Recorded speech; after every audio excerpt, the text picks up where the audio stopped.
All right, this evening we're going to look at support for section 9.6 in our college algebra section, which is over solving exponential equations and logarithmic equations.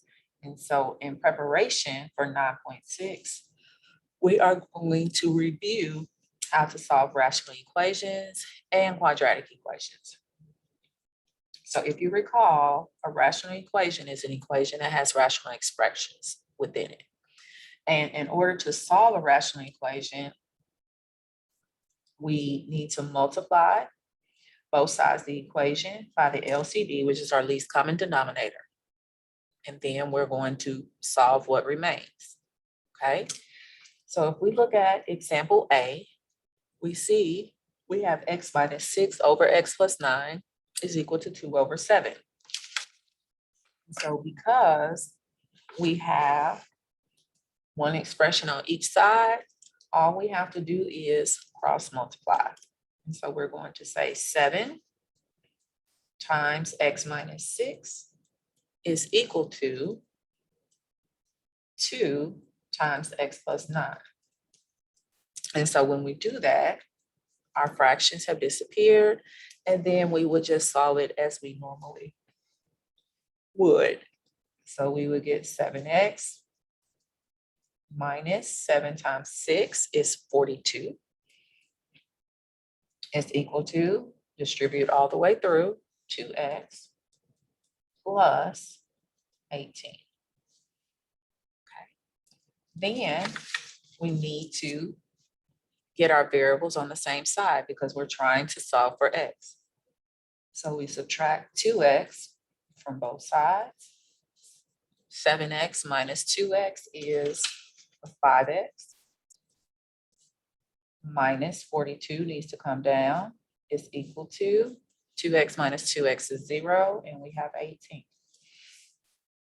From here, we have a nice little two-step equation. So we're going to add 42 to both sides.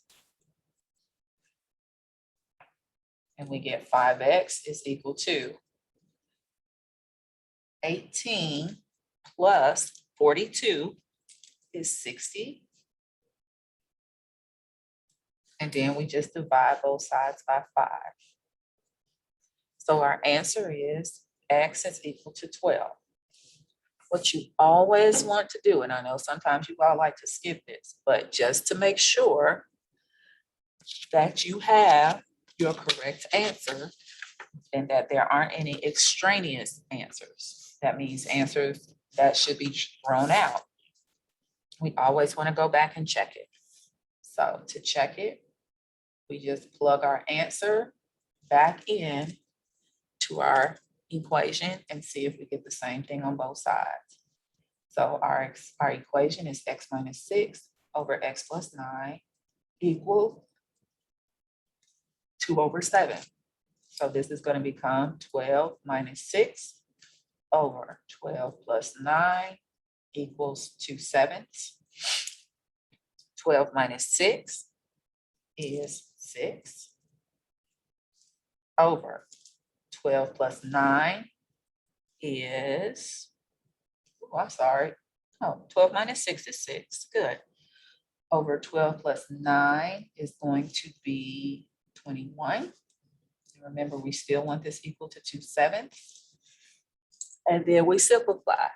So we have a common factor of 3 here. So we can divide both sides by 3. And so we end up with 2 over 7. 2 over 7 does equal 2 over 7. So then that means our solution is x equals 12.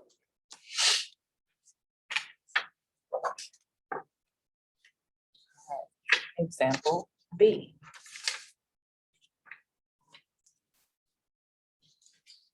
We have y plus 2 over y is equal to 5/3. So again, we can cross multiply. So we have 3 times y plus 2 is equal to 5 times y, which is 5y.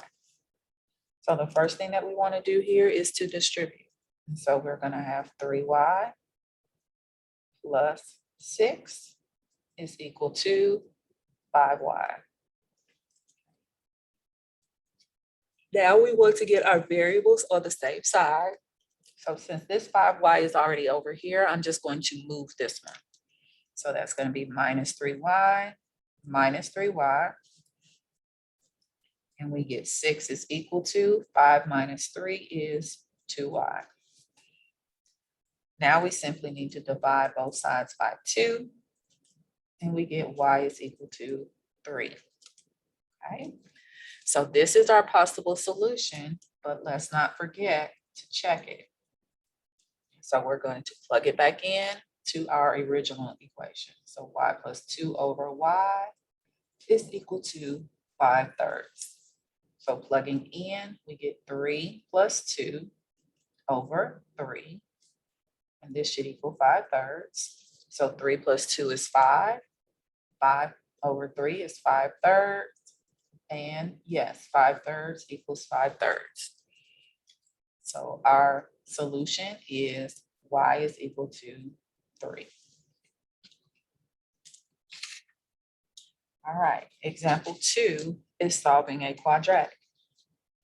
So if you recall, when we have a quadratic, we can solve it by using the quadratic formula or factoring. So what we're going to do this evening is just review factor.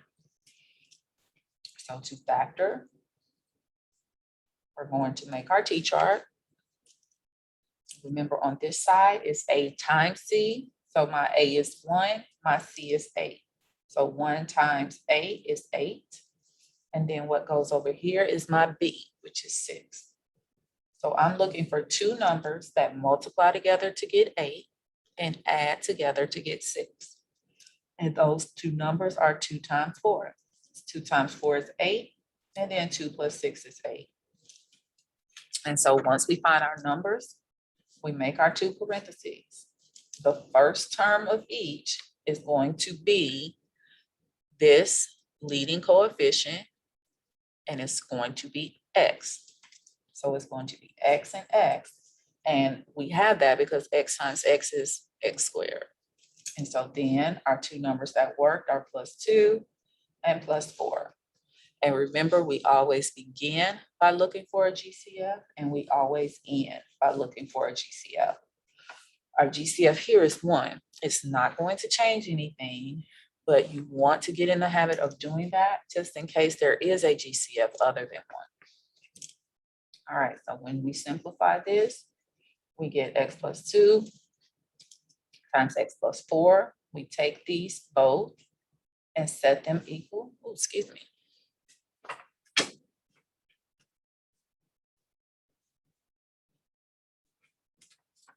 My motion lights went off.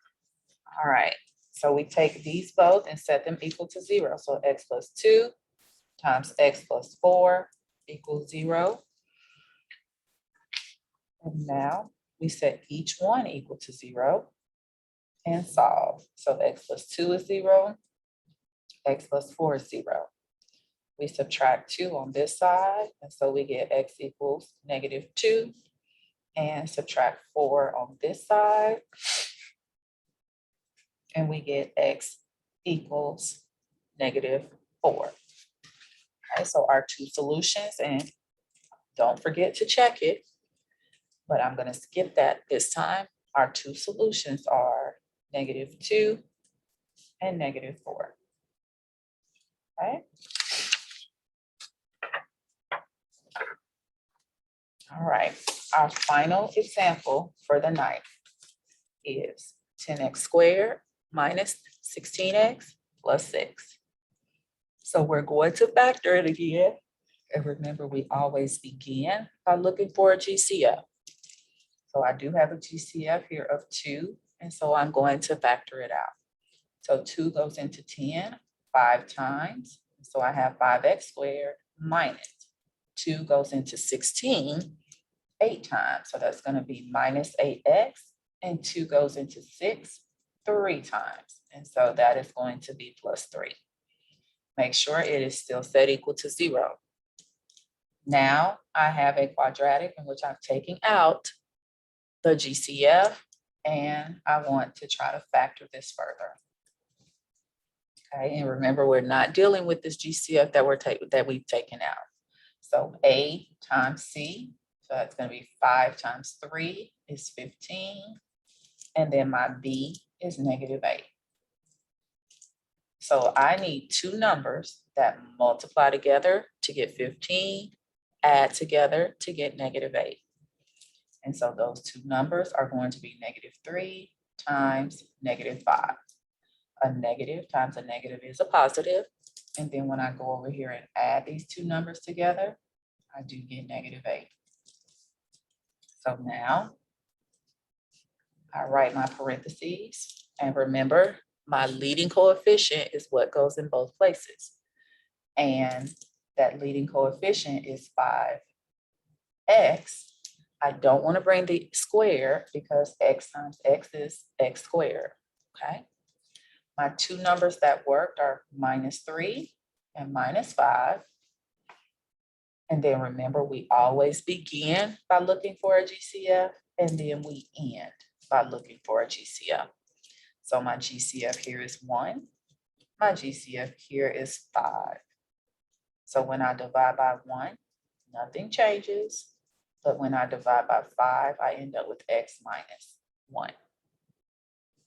So I'm going to replace this again. So 2 times 5x minus 3 times x minus 1, set it equal to 0. And now I take each factor and set it equal to 0 and solve. So I have 2 equals 0. 5x minus 3 is 0. And then x minus 1 is 0. So 2 cannot equal 0, so we throw that out. We add 3 to both sides here. And so we get 5x equals 3. Divide both sides by 5. And so x is equal to 3/5. We add 1 on both sides here. And so we get x is equal to 1. Again, do not forget to go back and check them. And I'm going to leave that for you, but your solutions are 3/5 and +1. All right, that concludes our lesson this evening, which is in support of section 9.6. Okay. Have a good evening.